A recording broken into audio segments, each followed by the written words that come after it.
Class और physics एक tough subject है और पिछले 2-3 साल से जो फिजिक्स का पेपर है वो बड़ा ही टफ आ रहा है। मतलब हर साल जो है भाई साहब पेपर का लेवल इंक्रीज़ होता जा रहा है। तो क्या अब 2026 में भी पेपर मुश्किल आएगा या आसान आएगा या थोड़ा-सा मॉडरेट आने वाला है? तो उसके बारे में आज इस वीडियो के अंदर हम बात करने वाले हैं।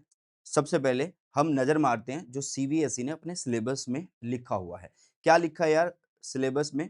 सीबीएसई ने क्लास 12 फिजिक्स का जो मतलब पेपर डिज़ाइन किया हुआ है उसमें लिखा हुआ है कि आपका जो पेपर है क्लास 12 फिजिक्स का paper remembering and understanding part का आएगा कितना 27 मार्क्स का आने वाला है। मतलब आपने जो पढ़ा है, जो आपने याद किया है, समझा है, उसके ऊपर आपका जो पेपर है वो 27 मार्क का आने वाला है। मतलब आप बोल सकते हो कि ये आसान है, ठीक है? मतलब 27 मार्क्स तो आप लगा के चलो कि ईज़ी आने वाला है। मतलब आपने कोई फ़ॉर्मूला पढ़ा है, सीधा उसके ऊपर न्यूमेरिकल, आपने कोई डेफिनिशन पढ़ी है, वो आपसे पूछी जाएगी, मतलब इस तरीके से।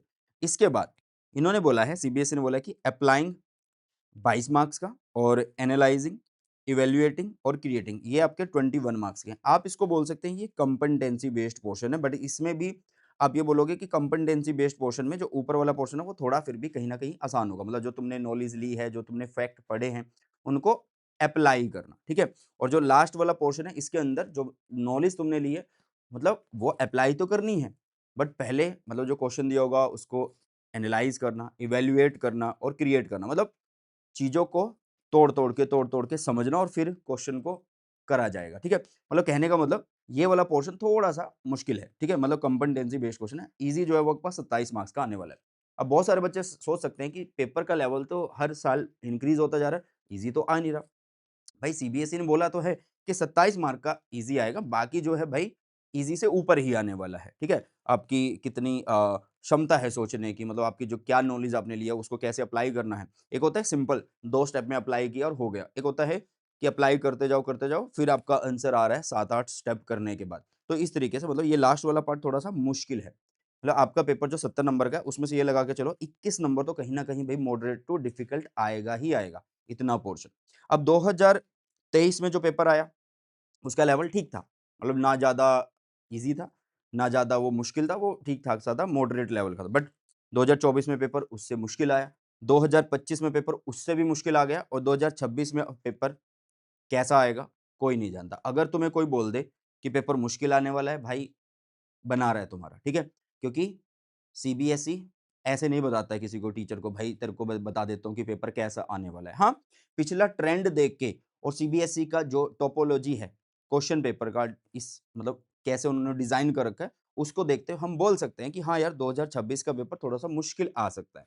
लेकिन मैं आप लोगों को एक बात बता दूँ कि ऐसा नहीं है यार कि सीबीएसई पागल है, वो तुम्हें सिलेबस कुछ दे रहा है, पेपर का लेवल कुछ और दे रहा है, ऐसा नहीं है। जो आप अगर कोई भी टॉपिक अगर डीप नॉलेज लेते हो उसकी, बहुत अच्छे से उसको पढ़ लेते हो, क्वेश्चन प्रैक्टिस अच्छे से करते हो, रिवीजन अच्छे से करते हो बेटा जी और सैंपल पेपर लगाते हो, तो यार पेपर कहाँ से मुश्किल आएगा? हाँ, 5, 7, 10 नंबर का तो बिल्कुल टफ आ जाता है और वो तुम्हारे लिए नहीं, वो सबके लिए टफ होता है। ठीक है? क्योंकि फिज़िक्स का नेचर ही ऐसा है। फिज़िक्स एक ऐसा सब्जेक्ट है जो बाकियों से थोड़ा-सा डिफरेंट है, अलग है। ठीक है? मतलब ये मेहनत एक्स्ट्रा माँगता है। अब मान लो तुम आ रहे हो लास्ट के 1 महीने में और सोच रहे हो कि 70 में से 70 आ जाए या 70 में से 55 आ जाए, 60 आ जाए, ऐसा थोड़ा होता है यार। तुम अगर 1 महीना पहले पढ़ने आए हो, तो 1 महीना पहले तुम्हें उतने ही मार्क्स की उम्मीद करनी चाहिए कि हाँ यार, बस मैं पास हो जाऊँ। ओके?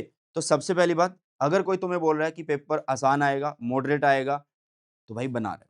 हाँ, ये तो बोल ही सकते हैं कि मुश्किल आ सकता है, क्योंकि पिछला जो ट्रेंड है उसके अकॉर्डिंग लेवल इंक्रीज़ होता जा रहा है और सीबीएसई ने भी बोला हुआ है कि आपका भाई इतने नंबर जो कॉम्पेटेंसी बेस से आने वाले हैं, मतलब सोचने से अलग। सोचो, फिर अप्लाई करो और तोड़-तोड़ के स्टेप्स में सोचना बताया गया है यहाँ पे, ठीक है? ये लास्ट वाला पोर्शन तो बहुत ही टफ, मतलब इतना टफ भी नहीं कि तुमसे होगा नहीं। हाँ, कोई अच्छा बच्चा है स्टार्टिंग से पढ़ रहा है तो भई उससे हो जाएगा, ठीक है? तो अब बात हुई कि भई पेपर टफ आएगा या नहीं आएगा, वो हमें नहीं पता।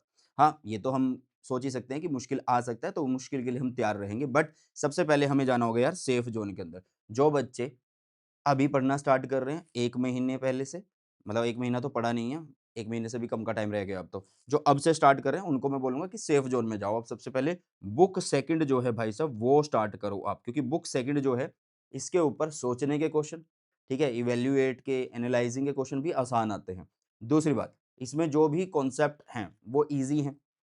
तीसरी बात, जो फ़ॉर्मूला है बेटा जी, मतलब वो भी मतलब डेरिवेशन इतनी ज़्यादा नहीं है। अगर कोई न्यूमेरिकल आ रहा है तो वो फ़ॉर्मूला बेस्ड ही आएगा, मोस्टली वैसा ही होता है। तो सेकंड बुक आसान है, तो आपको सबसे पहले स्टार्ट करना चाहिए 11th, 12th, 13 एंड 14 चैप्टर से। फिर उसके बाद 8, 9 एंड 10 मैं तो आपको यही सजेस्ट करूँगा। अगर आपको इसके अलावा कोई और चैप्टर आसान लगता है इनके अलावा, तो वो आप लोग कर लीजिएगा, बट इन चैप्टर्स को तो ज़रूर से करके जाना। आसान है, थ्योरी है, डेरिवेशन कम है, न्यूमेरिकल अगर आएगा तो फ़ॉर्मूला बेस्ड आएगा, मज़ा आ जाएगा, अच्छे नंबर से तुम लोग पास हो जाओगे। और जो बच्चे स्टार्टिंग से पढ़ रहे हैं भाई उनको तो क्या ही लेना-देना पेपर के लेवल का, कि भाई ईज़ी आएगा, मॉडरेट आएगा, टफ आएगा, क्योंकि वो स्टार्टिंग से ही तैयार कर रहे हैं।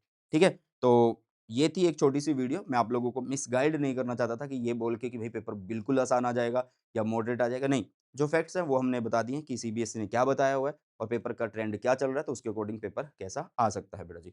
ठीक है? इसके अलावा आपको और कैसी वीडियो चाहिए कमेंट सेक्शन में बता के जाना, क्योंकि आपके कमेंट्स से ही पता लगता है कि आपको क्या प्रॉब्लम आ रही है। हाँ, आप एनसीईआरटी बेस्ड पढ़ाई करिए, एनसीईआरटी बेस्ड ही पेपर आता है।